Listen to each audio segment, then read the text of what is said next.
প্রচণ্ড ঠান্ডায় কাল সন্ধ্যে থেকে ঘরে বন্দি হয়ে বসে আছি, কিছু করার নেই।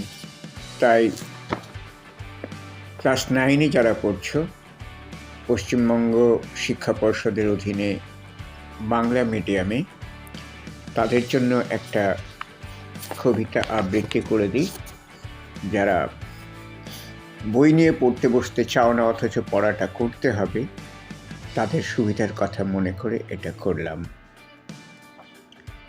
নূতন জীবন, লেখিকা হিরণময়ী দেবী।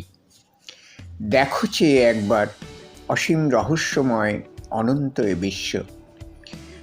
দেখো সেটা কি বা গায়, কোন কথা বলে তোর প্রতি নবদৃশ্য।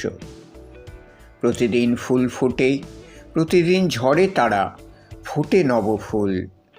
রবি অস্তা চলে যায়, নূতন তপন আনে আলোক অতুল।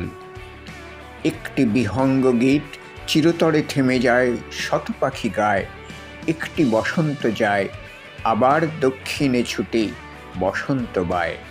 একটি তারকা খসে, আকাশের শত তারা ঢালে জ্যোতি হাসি।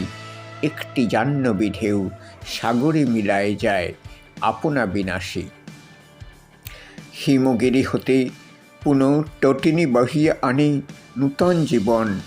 বিরহের গীতখানি নাব হইতে অবসান, গাহেরে মিলন।